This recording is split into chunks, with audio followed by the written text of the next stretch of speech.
That's the way to go, honestly. Just hang it all over.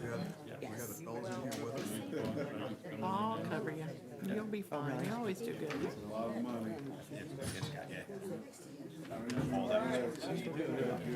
All three of us did. There you go. Good job.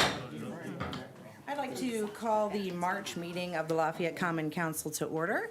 I'd like to invite Boy Scout Troop 337 forward to lead us in the pledge to our nation's flag. Would everyone please rise?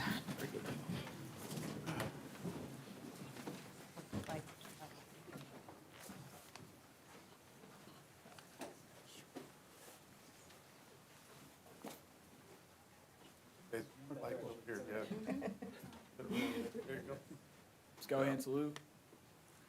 Please join me in the Pledge of Allegiance. I pledge allegiance to the flag of the United States of America and to the republic for which it stands, one nation under God, indivisible, with liberty and justice for all. Thank you very much. Thank you, gentlemen. Good job, guys. Way to go. Madam Clerk, would you please conduct the roll call? Blinker, Here? Nardi, Here. Snyder, Present. Reynolds, Weiss, Aye. Brown, Present. Williamson. Here. Downing. Here. Always Meyer. Here. Quorum present. Thank you. Our first order of business is public hearing. I'll entertain a motion to recess for public hearing. Mr. Clinker, Mr. Brown, thank you. Second? Second. Thank you. The first public hearing, all in favor signify by saying aye. Aye. Opposed? The first ordinance for public hearing is ordinance 2023-07. An ordinance of the Common Council of the City of Lafayette, Indiana, annexing certain territory into the City of Lafayette, Indiana, 2023 Lafayette Southeast Voluntary Annexation Car Property. Yes, please. Ryan Munden with Ryling, Teeter, and Schreier here on behalf of the petitioner, Carr Family Farm LLC. Petitioner was made aware late Friday of an issue with respect to the organization of their LLC. Specifically, it was administratively dissolved 19 years ago, unbeknownst to the petitioner. Therefore, at this time, the petitioner wishes to withdraw their annexation petition with the intent that we will address that issue, which we're in the process of doing, and then refile in the coming days. Thank you very much.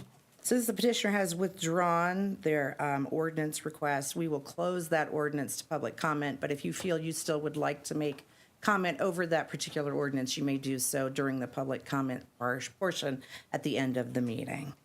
So now we also have ordinance 2023-10. An ordinance for additional appropriation in the general fund, Fund 10, number 1010. Any public comment over this ordinance? All right, seeing none, I'll entertain a motion to reconvene. Mr. Downing? Like to reconvene. Thank you, Mr. Clinker. Second. All those in favor? Aye. Opposed? Okay, approval of the minutes. Is there a motion to approve those as communicated? I move that we approve the minutes as communicated. Thank you, Mrs. Nargi. I almost called you Reynolds. Snyder? I second that motion. Any corrections or notes about the minutes? All those in favor of approval of the minutes signify by saying aye. Aye. Opposed? Presentation disposal of claims? There are none. Presentations of petitions and communications? There are none. Reports of city offices on file with the clerk's office? Fleet maintenance monthly January, renew department monthly January, and the 2022 annual report. Waterworks department monthly January and the 2022 annual report, and fire department 2022 annual report. Thank you. And those reports are available online if you would like to view them. Moving on to ordinances for second reading. We first have ordinance 2023-06. An ordinance amending sections of Chapter 8.08 City of Lafayette Stormwater Code. Mrs. Hession-Weiss? I move for consideration and approval of ordinance 2023-06 on second and final reading. Thank you, Mr. Brown. Second. Thank you. Moved and seconded. Hello. Hello, Jeremy Grenard, City Engineer. We talked about this last month. This is the update of the city's stormwater code that became necessary because the US EPA has changed their regulations, which required IDEM to re-permit with the US EPA. And then that required all the local jurisdictions to update their ordinances to work with IDEM's new permitting process. Because the stormwater code of our 3 local jurisdictions was very similar, we all worked with Christopher Burke Engineering and updated our code in a similar fashion so that we, everybody's working with the same stormwater code throughout the county. In updating our ordinance, not only did we change those elements that were required to be changed by the US EPA mandate, which was primarily clerical in nature, with a couple more substantial additions that were related to stormwater quality. But we also took the opportunity to simplify it by sending readers to the stormwater technical standards and not fully enumerating things within the ordinance itself when they were already enumerated in the technical standards. So that said, I'm here to recommend approval of ordinance 2023-06. Thank you. Comments or questions from council? Thank you very much. Comments from the audience? Seeing none, Madam Clerk, would you conduct a roll call vote in ordinance 2023-06? Blinker. Aye. Nardi. Aye. Snyder. Aye. Weiss. Aye. Brown. Aye. Williamson. Aye. Downing. Aye. Ordinance passes 7-0. Thank you. Thank you. Next ordinance for second reading, ordinance 2023-08. An amendment to the ordinance number 2010-11 establishing a local Ellsworth 17 South 7th Street Historic District in the city of Lafayette, Indiana. Thank you, Mrs. Williamson. I move we hear and approve ordinance 2023-08 on final reading. Thank you, Mr. Downing. Excellent, thank you. Hello, Mr. Collier. Good evening, John Collier from the Economic Development Department, and you have 2 ordinances tonight for second reading for designation of local historic districts. The first, as you said, is the local Ellsworth 17 South 7th Street Historic District. It was a structure built in 1867. It was the original home of Temple Israel. It's a rare example of Germanic Jewish architecture and is rated as notable. The Historic Preservation Commission received a letter of support for local designation from Michael Brown, who is the Executive Director of the Indiana Jewish Historical Society. The Historic Preservation Commission also reviewed this at its January 30th meeting and has recommended approval and would appreciate the council's support as well. Thank you. Comments or questions from council? Comments or questions from the audience over this ordinance? Seeing none, would the clerk please conduct a roll call vote? Blinker. Aye. Nardi. Aye. Snyder. Aye. Weiss. Aye. Brown. Aye. Williamson. Aye. Downing. Aye. Ordinance passes 7-0. Thank you. The next ordinance is ordinance 2023-09. An amendment to ordinance number 2010-11 establishing a local South 9th Street, 1114 State Street Historic District in the city of Lafayette, Indiana. Thank you, Mr. Klinker. I move we hear ordinance 2023-09 on second final reading. Thank you, Mrs. Nargi. Second. All right, thank you. John Collier again. This is, again, for local South 9th Street Hill, 1114 State Street Historic District. It was a structure that was built in 1873 to 74, originally known as the Brockenbrough Murdoch House. It's a present-day home of United Way of Greater Lafayette and Tippecanoe County, and it's also known as the Elmhurst Building. So the Historic Preservation Commission reviewed this at its January 30th meeting, also recommended approval, and would request your approval of this recommendation as well. Comments or questions from council? Members of the audience? All right, would the clerk please conduct a roll call vote on ordinance 2023-09? Blinker. Aye. Nardi. Aye. Snyder. Aye. Weiss. Aye. Brown. Aye. Williamson. Aye. Downing. Aye. Ordinance passes 7-0. Thank you. Thank you. Next ordinance for second reading is ordinance 2023-10. An ordinance for an additional appropriation in the general fund, Fund Number 1010. Mr. Snyder. Madam President, I move to hear ordinance 2023-10. Thank you, Ms. Escher. Second. Thank you. Moved and seconded. We're going to hear from the chief this evening. Good evening, Chief Richard Doyle, Lafayette Fire Department. Before you tonight, you have document that basically we have received the $620,000 from for Fairfield Township, and I'd just like to talk, if you have any questions about what we're going to do with the funding and that kind of stuff. The Fairfield Township trustee is here. Monica Casanova is right here. I just wanted to recognize her. So if you had any questions for this, I'm here to answer them. Comments or questions from council? Chief, I got a quick question. Is this money going to go to second amounts of gear? We talked earlier about having not enough gear for your firefighters. Yeah. Yeah, there's two things we're going to do with this funding. We're going to purchase an additional set of bunker gear for all the firefighters. And then we're going to purchase 20 radios, additional radios. The technology in the radios is very similar to technology in your phone. They design it to go outdated pretty quickly. So the bandwidth that we use gets kind of upgraded. So we have our own bandwidth in radios, and we did need an additional 20 radios to make sure that basically everybody plus our training division has enough radios to do what we need to do, and then purchase of the bunker gear also. Chief? Yes. Could you remind the public as to why you need a second set of bunker gear? Because I think that's rather important. Sure. Yeah. In the fire service has changed dramatically, just even the 40 years that I've been here, in what we are exposed to on a daily basis. The carcinogens that they've indicated, through research, we found that there's 2,500 chemicals that are basically off gas during a normal house fire, and about 30 or 40 of those are carcinogens. So every time we go into an environment like that, we have an exposure to it. Firefighters can die pretty quickly in a dangerous environment, but what we're seeing is that we die over time. Because of our exposure over a 20 or 30-year period, we're seeing more and more cancers developed. We are one of probably 5 departments in the state of Indiana. We have 2 line-of-duty death firefighters that were from cancer just in the last few years. So whatever we can do to get those chemicals off of our people as quick as we can.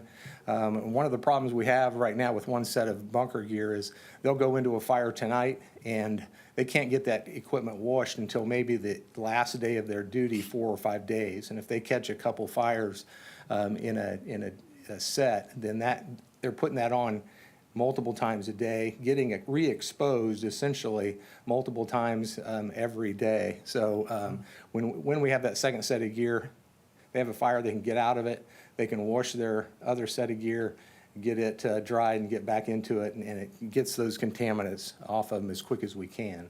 So we've been waiting quite a while for this funding, and it will do great things for really the health of our people. I want to thank Ms. Casanova for her work on getting that money to the city of Lafayette and to our firefighters, because they have been taking care of the citizens outside of the city limits for some time. Yeah. And as you say, exposing themselves to these carcinogens. And I talked to some of the firefighters and have heard some of their stories, and I think it's very good that we're doing this to save their lives. Yes, thank you. And thank you so much, Chief. They appreciate it. I do want to acknowledge our board too. I see Perry back there, board president. There's Sharon. Pair snares right here. Anybody else? Is I that it? think that's it. I think that's it, yeah. There's been a number of people over this process that have been instrumental in getting this passed, and yeah, we definitely appreciate their support for us and the council's support. Thank you. Any other comments or questions from council? Comments or questions from the audience over this ordinance? Yes, please come forward. State your name and address.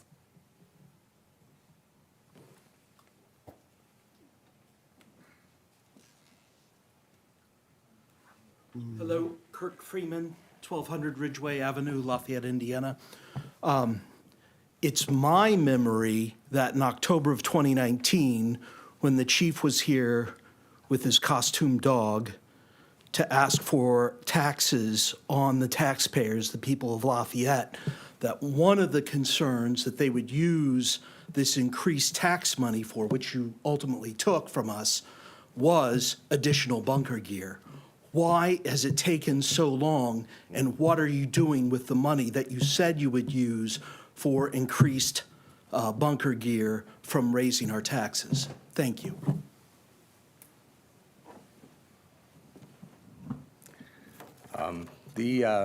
The funding that we have in our normal budget is really always designated towards certain items. We've used some of the, I think he's referring to the LIT money for other things that we've needed throughout the time. We knew this funding was coming. It was just a matter of time before we could get it. I guess I think of it, it was in a savings account. And it accumulated. We were going to have to accumulate this funding over a period of time. If we had gotten it from Fairfield Township on a regular basis, we would have kind of banked it anyway, so that at the end of a period of time, we had enough funding to do that, and that's what has happened, is we've banked it, or we've gotten that funding from Fairfield Township for this purpose, and now we're achieving that goal. I'm assuming you have to replace, Pardon me? I'm assuming you have to replace regular gear as well. Sure. We keep, if we don't have a second set of gear, I have to keep probably 50 to 60 spare sets of gear, so that if we go out on and we've done that, one of the purchases we do probably about every 2 years or 3 years is replenish that equipment, and we store it down at headquarters. If our firefighters go out, you can take the example of the train derailment. If we had something like that where our people were exposed, we would have to take their gear off, put them in a spare set of gear for a certain period of time. And bunker gear expires in 10 years. I literally just got rid of some stuff that had never been out of the bag. So if it's used or not, in 10 years, it expires and we have to get rid of it. And so we've had to replenish that room of gear, and it's really not a great use of that funding because half of it doesn't get used, because I have to buy a number, all different kind of sizes, hoping that we can fit people that need it that evening when they might be exposed.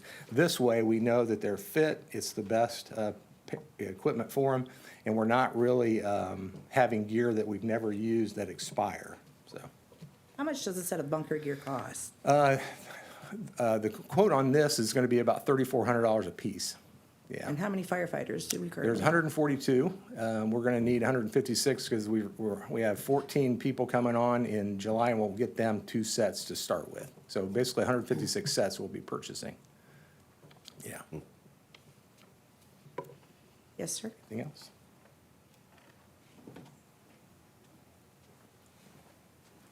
I'm Perry Snare. I am the president of the Fairfield Township Board.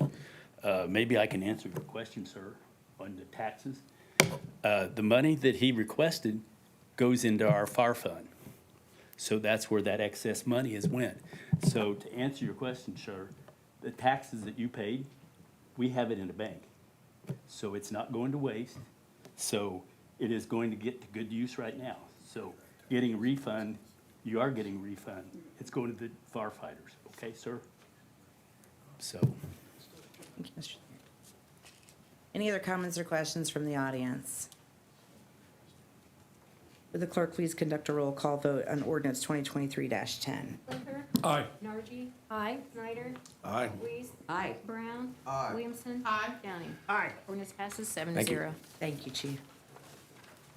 Moving on to ordinances for first reading, we first have ordinance 2023-11. An ordinance to amend the thoroughfare plan as part of the comprehensive plan for Tippecanoe County. Thank you, Mr. Brown. Madam President, I move that we hear and approve ordinance 2023-11 on first reading. Thank you, Mrs. Williamson. Second. Thank you. Good evening, Mr. Pogue. Good evening. I am Doug Pode, Senior Transportation Planner for the Area Plan Commission. First off, if I crackle a little bit, I am getting over a bit of laryngitis, so I want to apologize up front about that. Last year, the Area Plan Commission saw several substantial residential subdivisions that were targeting the south side of Lafayette.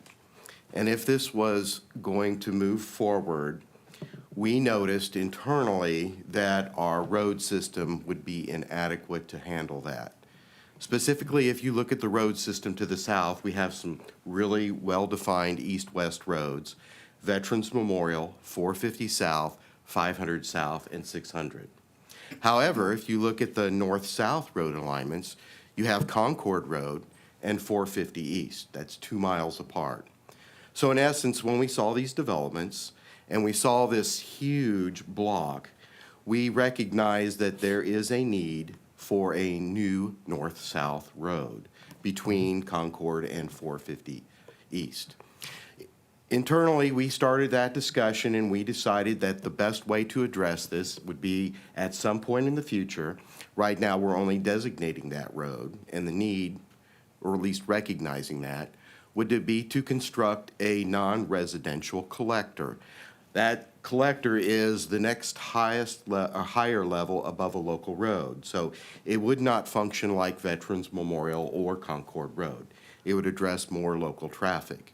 The reason why we are looking at being a non-residential is that we wanted to limit the number of driveways so that it would function more as moving traffic rather than having driveways and people access it continually.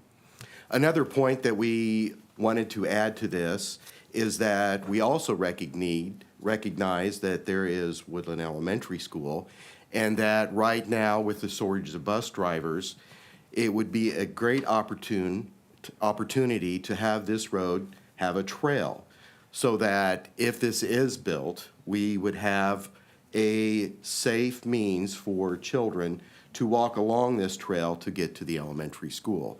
So that's something unusual that we have never done in the past. So we have started the adoption process through the transportation side of the office. It was presented to the Technical Transportation Committee for their review. They recommended its approval to the Policy Board. The Policy Board reviewed it and approved it through Resolution T23-3 this past January. So now we are moving it through the comprehensive planning side. I know this is a little complicated, so apologies. So it first starts out with being presented to the Area Plan Commission, and that was presented here recently, and it was approved unanimously. The next step is to present it to this body and then also to the county commissioners. This morning it was presented to the county commissioners and they approved it. So once it is approved, and hopefully by this body, as well as the county commissioners, we will then record it officially and it will become part of the county's comprehensive plan. So that when this development does occur, the development will need to take this new road into account. So we're basically planning ahead and establishing the alignment of this road now instead of trying to play catch up at a later point in time. Questions or comments? Thank you very much, Mr. Poet. Thank you. Comments or questions from the audience over this ordinance? Seeing none, would the clerk please conduct a roll call vote on ordinance 2023-11? Blinker. Aye. Nargi. Aye. Snyder. Aye. Weiss. Aye. Brown. Aye. Williamson. Aye. Downing. Aye. Ordinance passes 7-0. Thank you very much. Moving on to ordinance 2023-12. An ordinance of the Common Council of the City of Lafayette, Indiana, annexing certain territory into the City of Lafayette, Indiana 2023 Concord Crossing to begin development to DF property super voluntary annexation. Thank you, Mr. Downing. I move to hear and approve ordinance 2023-12. Thank you, Mr. Blinker. Second. Thank you. Mr. Riley? Thank you. Good evening. Kevin Riley with Riley, Teeter, and Schreier, representing Concord Crossing LLC, one of the petitioners. This is a petition to annex a voluntary petition to annex approximately 162 acres located in Tippecanoe County into the City of Lafayette. The property is located at the intersection of Concord Road and Veterans Memorial Parkway. We believe that the request meets all of the requirements of the statute. I did want to mention that the plan is to build a 960-unit multifamily housing community at this location with a mix of townhomes, apartments, and duplexes. And we are requesting the council's approval. Thank you. Comments or questions from council? Mr. Mayor? Madam President, ladies and gentlemen of the council, just quickly, the developers met with me some time ago about this annexation and looking at that part of the town and what we're trying to do. The county is going to make about $9 million improvements to Concord Road along one edge of that county there, so along the road there. So it's a good development for the community. Some other property came in that will be along Veterans Memorial Parkway that doesn't have development on it yet, but we're moving towards obviously as we move down towards GE Aviation, Heartland Automotive, non-Shawn, that industrial corridor, and kind of making that transition. So I think this is a very good development for the community. It's a good time to bring it in, and we'd appreciate your support for the petitioner. Mr. Mayor? Comments or questions from the council? And this is voluntary. Yes. Comments or questions from the audience over ordinance 2023-12? Would the clerk please conduct a roll call vote? Blinker. Aye. Nargi. Aye. Snyder. Aye. Weiss. Aye. Brown. Williamson. Downing. Aye. Ordinance passes 7-0. This ordinance will need a public hearing, so entertain a motion for a public hearing set at April 3rd, 6:01 PM. So moved. Oh, second. All those in favor signify by saying aye. Aye. Opposed? Thank you very much. And just a reminder on all of the super voluntary annexations, so the second reading will not take place at our April meeting. There will be the public hearing, and the second reading will take place at our May council meeting. Thank you, Mrs. Chastain. All right, ordinance 2023-13. An ordinance of the Common Council of the City of Lafayette, Indiana, annexing certain territory into the City of Lafayette, Indiana, 2023 Southeast Voluntary Annexation Steel Property. Mrs. Nargi. I move we hear ordinance 2023-13. Mr. Snyder. I second that. Thank you. Mr. Mayor. Again, Madam President, ladies and gentlemen of the council, the steel property annexation, for some of you know that this cumulates about 15 years of us working on this property with the Steele family to find an appropriate buyer and to work out all the necessary hurdles that need to take place, looking at our water, our sewer, utilities, storm waters, the rail spur that's there, and then work that would need to be done actually to the roadway. And I'm very pleased that after considerable times when things did not work out with different groups, we have been able to put a deal together, and with TM Crawley. As you know, we've partnered with TM Crawley before. They've worked here on the community on other projects such as Toyota to Show and the Subaru Logistics Center. So we're very excited that we were able to work that out, that we're able to work it out with the Steele family, and that we will be bringing that property into the city. As you know, it does have a rail spur in front of it. It sits directly across the entrance to Subaru. Property with rail spur access is limited, and so being able to work on that together and utilize that in the most efficient way for everybody in the community is an important step for us. So we're excited about that. The city and the county have worked on this together. It will be a joint TIF district, just like we've always done with our annexations, to keep that level playing field with, and in the spirit of cooperation of all of us working together. And so we're very excited about what that property can mean for the future. And like I said, not just for Lafayette, but for all of Tippecanoe County. Mike Baylog is here tonight. Mike is with TM Crawley, and so I'll call him up to talk a little bit about the property and the annexation also, and their vision for the future. Good evening. Mike Baylog, Director of Construction and Development with TM Crowley Associates. As the mayor stated, we have quite a bit of work that we've done within the city of Lafayette, and we found the city to be very supportive of looking at the upcoming developments and very easy to work with. So we're pleased that we were able to pull this parcel together. We are working aggressively to try to market it to improve the economic conditions, bring some additional jobs to town, and also to create a gateway, a southern gateway into the community. We are asking to do this so that we can have improved access to city services, making the parcels more attractive to future developers, to development rather, and future tenants, and also to simplify the ease of working with the city and the city departments. So we would appreciate your support on this annexation. Comments or questions from council? Just, you touched a little bit upon that, but many people have asked, why does somebody want to voluntarily come into the city? It's going to cost them more money. So if you wouldn't mind just kind of expanding a little bit upon what you said as far as what the benefit is to doing that sort of thing? Yeah, as a lot of different companies are looking to put proposals together and to identify whether a parcel is something that they would be interested in doing. They are looking to make sure that they've got support for the development, that the community is actively looking to bring new jobs in. And when it's part of a city versus a county operation, especially for people not from this area, they see that it's much easier to work with the city operation. And again, everything is concentrated. The cities are typically used to more of the major development projects. And so they perceive it as a situation where they can get their buildings together faster, streamline their approval process, and make sure that things don't have conflicting guidelines. Thank you. You're welcome. I have a quick question. Do any of the developments there anticipate using the rail spur? We have had some interest in it. We do not have anything currently. We don't have anything specifically for the properties. We are talking to a number of people.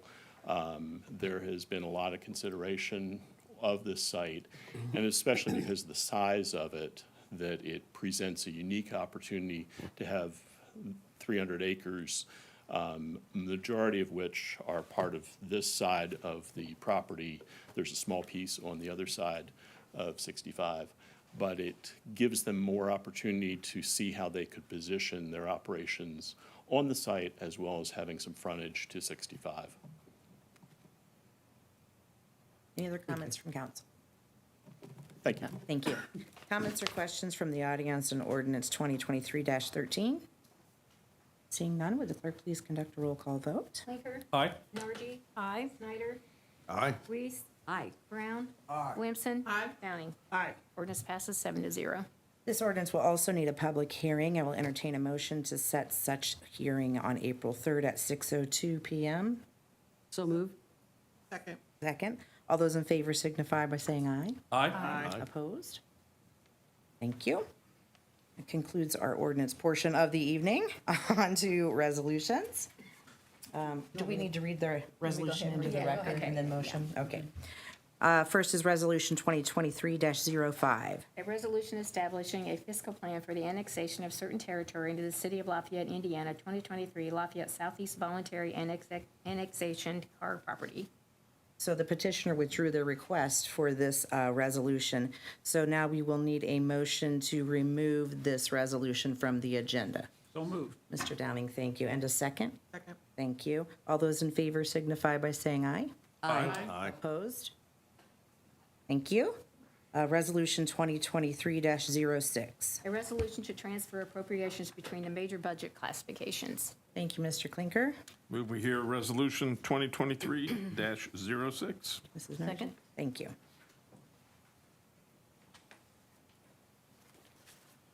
Good evening, Jeremy Deal, City Controller.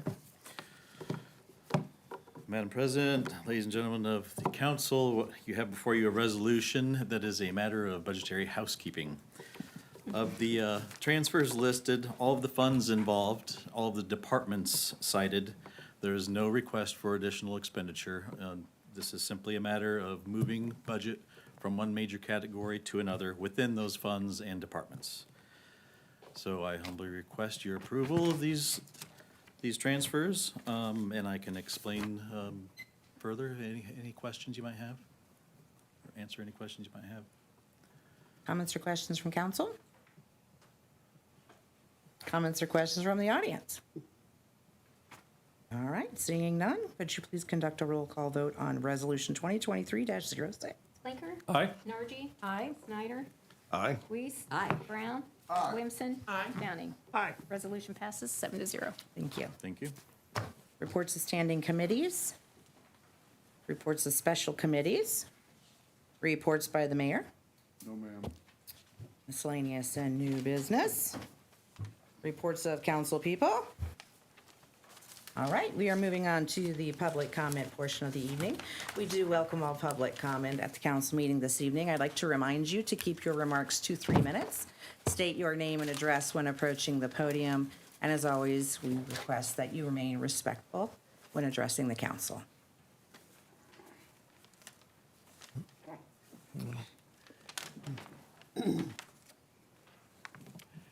I've got several things here. Slumlords, I know, you said that you couldn't do anything about it. We gotta do something about it. There's parts of Lafayette that looks worse than Chicago. And I know you don't want that. And trees. Somebody needs to take care of these trees. What they're doing now, you're doing the very same thing as these parents having 6 kids and going to the bar. When you plant the tree, you have to take care of it. Now, there's several trees in this town. I just heard today, there was a little boy and girl that a tree limbed down and killed somebody. It was on the news today. It wasn't in this county, but it was around here. Get somebody to take care of these trees. Buy a truck, trim the trees. You can get one of your city workers that's not afraid to get on the lift. Why let it go until somebody gets killed? Or a couple years ago, one of them limbs almost hit a cop's car down on a hill, on Till Road. Are you asking for somebody to get killed before you do anything? I don't think any of you want that to happen. So why don't you take care of this? When these trees are hanging out over the road, Union Street, there's a place down there is just waiting to kill somebody. And then you guys are gonna say, oh, well, it might be you. I'm going to address that. Pearl and I go back a long way. So we do have Tree Lafayette. Tree Lafayette prunes hundreds, if not thousands of trees every year. We also facilitate some of that expense through the city's general fund budget by what we call the hazardous tree fund. So we do trim numerous trees throughout the year, and if they are over public right-of-ways and they're above, I think or below 11 feet is the ordinance, we will trim those also, as many as we can. We do have a bucket truck. We actually have a city forester. As you know, last year we were Tree City USA for 30 years, and we became a tree city of the world, which there are only 3 communities in Indiana that reached that designation because of the way that we do plant, manage our urban forest and our parks and the trees in our neighborhood. I'm not going to stand there and say there's never a tree out of thousands and thousands of trees that doesn't have a limb that needs trimmed or taken off, but also if the tree is on private property, even if it's leaning, it is the property owner's responsibility, and we actually don't have a legal right to go onto somebody's private property and start cutting down their tree or taking down their limbs. So, but in the parkways, we do have a hazardous tree fund, and the city does have a full-time city forester. So I'll work with Mr. Speakman if he wants to point some of those trees out. We'll see if we can get those taken care of. Also, as you know, we do have 2 full-time city ordinance inspectors, Mike MacGyver and Jay Rosine, both retired Lafayette police officers who do go out and enforce ordinances. We have several building inspectors. We have the Lafayette Hearing Authority that does bring those properties to here, and we do take different actions on them. Again, I won't say that Pearl doesn't have a couple of them we need to look at. It's very hard when a landlord does not cooperate. The process forces us to go to court and get a court order to be able to do what we need to do, because it is still the United States and private property is private property, and we can't, as local government, just go on it and start taking people's stuff, cleaning stuff up without a court order. And sometimes that takes quite a while to get our spot on the docket and get a hearing in front of a judge to do that. But we do take it very seriously. We have, like I said, several people assigned to that. I'm not going to argue with him at all. I wish people without the government having to tell them to took better care of their properties, kept things picked up, and do the things that they need to do. But when they don't, we we take action, and I venture to say, in a given year, 5,000 or 6,000 notices go out on different things. And Jackie, we take several people to court every year. So we'll certainly meet with Mr. Speakman, and if he has some specific addresses, we'll be more than happy to sit down and look into those and try to take care of them. Thank you, Mr. Mayor.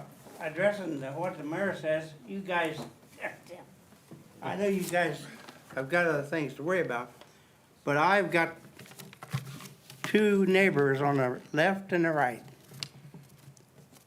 I've spent $2,500 in the last 7 years trimming their trees. I took them to court, and the judge said, "That's your tree." So, like he said, some residents drive a big, nice car and got a big, nice job, but they don't want to take care of their tree. They'll spend money on their yard, but the tree falls down on my 2022 truck. It's on me to fix.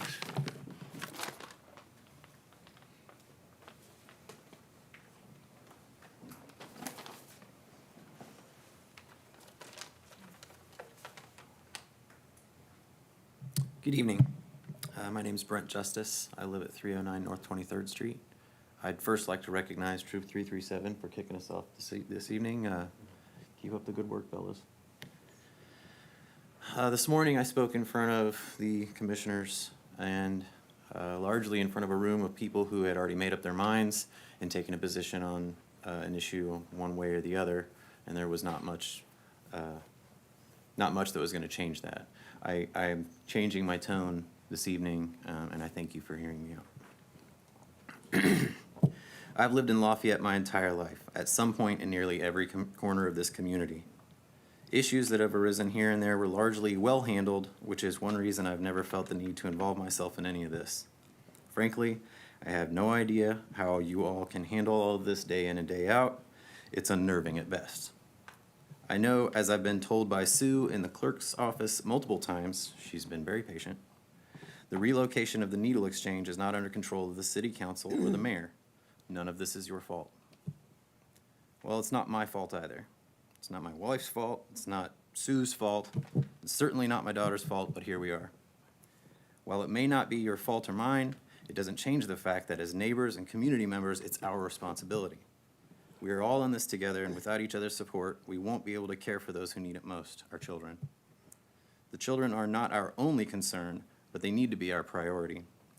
When our children are unnecessarily put into a risky situation, I expect you, not as council members, as mayors, as commissioners, health officers, and neighbors, to stand with me to work together for a solution to problems that arise. I implore you, council members, and all members of our community, including Sue, to use not necessarily your office, but your voice and your resolve to speak with your family, your neighbors, and those who can affect change to do so.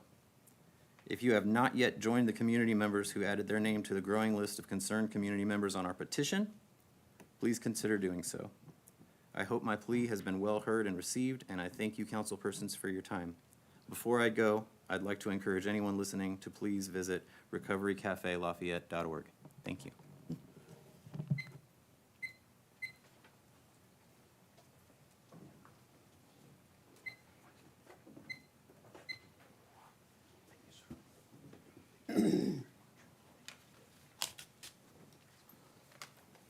Good evening. Kirk Freeman, Lafayette, Indiana. Last month, we spoke about how to control the police department and any, not only just political extremists. For example, when I spoke at the first of the year, the police hiring political extremists, neo-Nazis in the last example, and how we can extend those reforms to general criminality. But since the meeting last, there's been the heavy coverage of the incident in Colorado concerning one Richard Ward, who was pulled out of an SUV and shot thrice. And then the police commented, the police defense of this was, well, he jumped out of the SUV and he lunged at the officers. He's trying to go for his gun. The video showed that to be completely untrue. And even last week, I noted that wild-eyed radical journal Forbes, the House organ of the Chamber of Commerce, did an article on police cover-ups regarding thefts from civil forfeiture funds. So the basis of all of this is police mistruth, police lying, police cover-ups. And I have a no-cost remedy that the city council can apply. Certainly, the level of scrutiny, this comes from the Brewer decision in the Christian burial speech, famous or infamous case, in criminal procedure. The police are allowed to say certain things, and the courts will not sanction them. However, we, as the citizens of Lafayette, do not have to tolerate this. I think addressing police lies will do a lot of different things, including rebuilding trust with the city of Lafayette and its police department.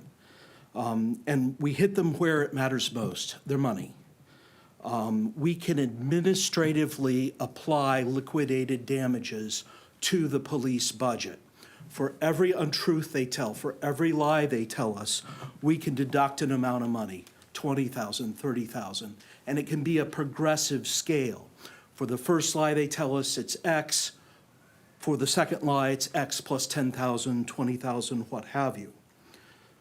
I think a complaint brought forward to, for example, a citizen review board or directly to the city council can apply liquidated damages, provide due process, a hearing to that alleged misconduct, and then we can control their behavior by controlling the behavior of the money.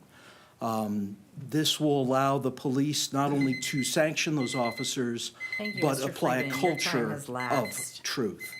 Thank you. Any questions? Seeing none? Well, I'm going to jump in. I sat here a couple months in a row, listened to this, and I can't take it anymore. So I'm not speaking for the city council. I'm not speaking on your behalf. I'm speaking on myself as the mayor. These comments are misguided. I'm not going to stand here and listen to our police department being disparaged. We have men and women out there risking their life day and night to keep us safe. They do a great job. Our police officers throughout the community and out the country, perfect 1,000% of the time. No, everybody's made a mistake, but we have a fine police department, men and women risking their lives to insinuate we're going to fine them and take away their pensions is misguided. They have a hard enough job to do without this type of activity.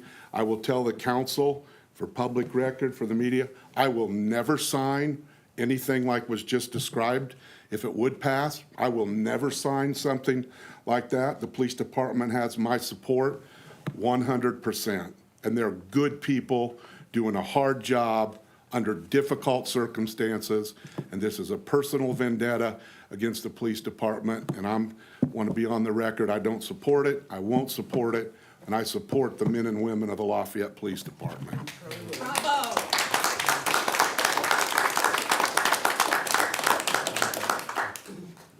I'm sorry, there's no rebuttal this evening. You gave Mr. Speakman rebuttal. I gave him the rest of his allotted time. So I'm not allowed to address that this time? I have to come back? You had your 3-minute comment. Yes, you can come back to the next Very council well, meeting. thank you. Even Charlie Williams? You can say whatever you want, Kurt. You're not going to faze me in the least.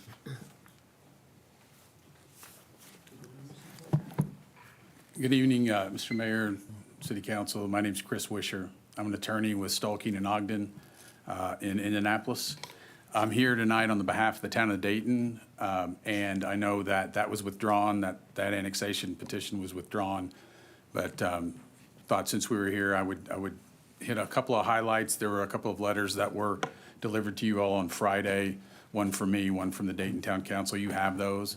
I just wanted to make sure that everyone was aware of the significance that this annexation is to the town of Dayton and the concern they have if it goes forward.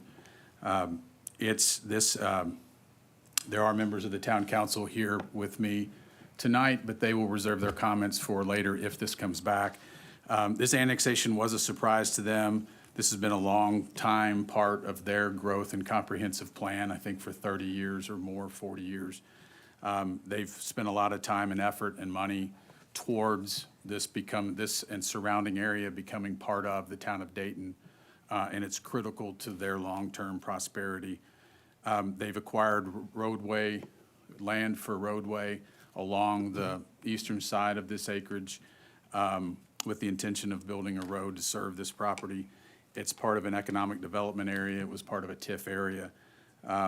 There's a long-standing agreement between the city of Lafayette and the town of Dayton on sewer and water.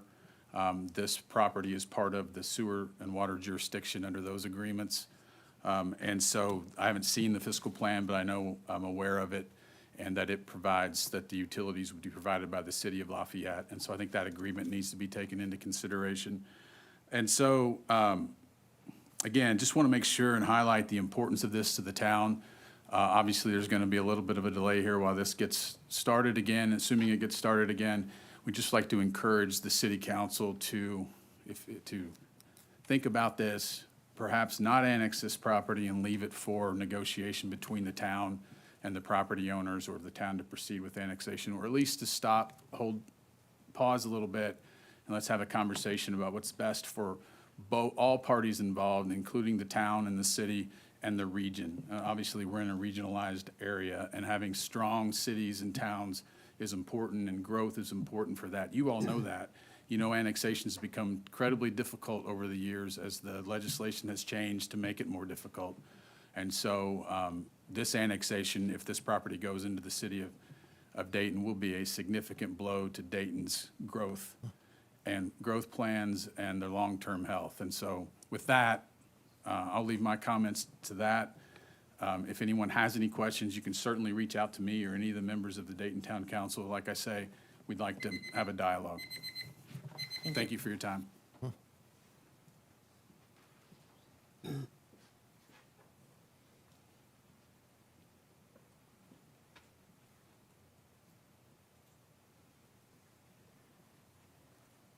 Good evening. My name is Cindy Martin. I live in West Lafayette, Indiana. And bravo, sir, bravo. This is in regards to the needle exchange location, if it does move to 2300 Ferry Street, and I realize it's been existing in the community for a while, but one thing I don't think anybody has considered or looked at or even thought about, and that is remediation of a dwelling where somebody is using fentanyl. So if they're given a needle and they're allowed to inject in their home, do children come into the environment? If they're evicted for some reason, how is the cleanup done after that? There's 21 houses in Lafayette that were registered drug labs. There's a listing on the website. So I'm going to assume that there was some type of methodical cleanup that had to take place, or at least it was a buyer beware notification. And I think if we're so anxious to supply a needle to eliminate hepatitis C or some communicable communicable disease, that we consider potential residents where they be moving into a home or apartment or whatever, and where their responsibility lies. The other thing to check, and I had to pull this up, I'm just curious, but there are 4 registered sex offenders within 525 North 26th Street, which is one of the schools. There's one within a quarter mile that has a workplace there. There are 9 sex offenders within a half a mile of 2100 Cason Street, with one employed a quarter of a mile. So there's a battle already that a lot of parents are facing, and the extra element of drug paraphernalia and maybe emotionally unstable people in the community, and it's a reality. It's not a criticism, it's a reality. Anyway, thank you all. Thank you.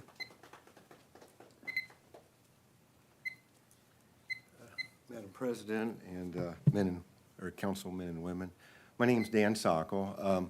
I have a business at 38 North 23rd Street, which is right across from where the needle exchange program is going to be going in. I've been on that corner for 30 years, and for 30 years, I've watched little kids walk by going to school and coming home from school. I think all of us in Lafayette would realize that there is a drug IV problem, addiction problem that we need to work at. My concern is with the needles, it's called the syringe swap program. Can we fully understand the fears of the parents here? We have active drug users that are coming to this area to get needles to suppress HIV and hepatitis C.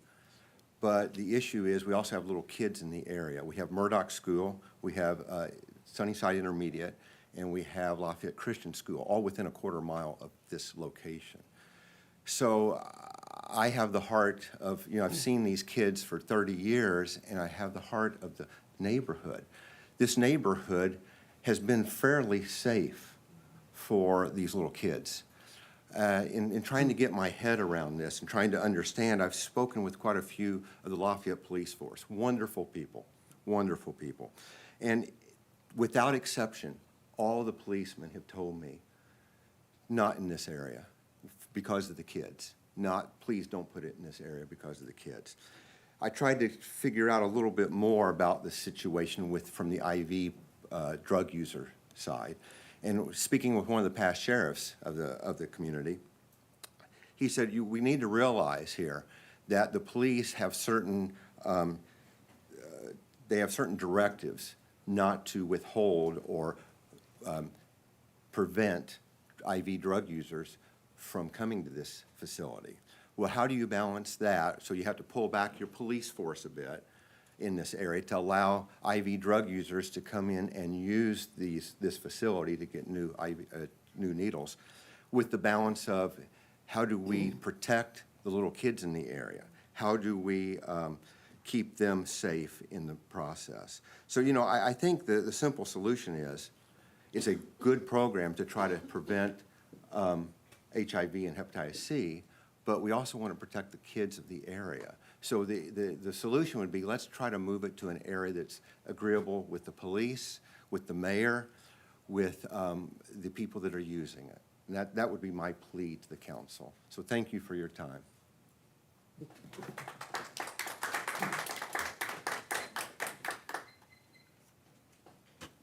Do I have any time left?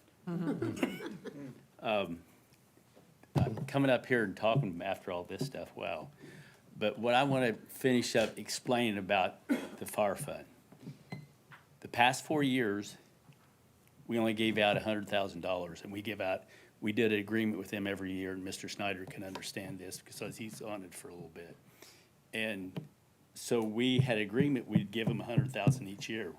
Well, as you all know, our past trustee didn't want to honor that. So that's why that didn't get taken care of, and he didn't get, I guess I should back up. Thank every one of you here, Vice President, and I'm Perry Snare, 1305 Kensington Drive, sorry about that.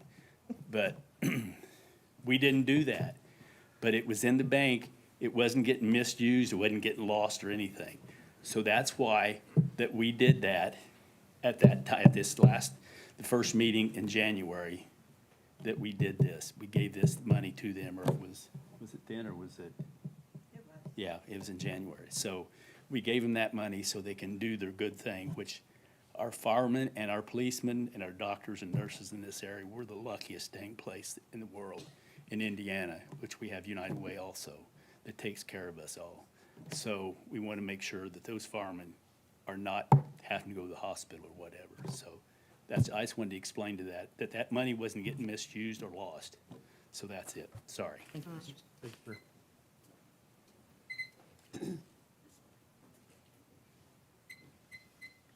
Any further public comment this evening? None, Move for adjournment. Second. All those in favor signify by saying aye. Aye. Opposed? We are adjourned. So on the, what was that question you had? I said I'd tell you. Did I get everything signed? Okay. Oh, yeah, so waste management, or not waste management, south side.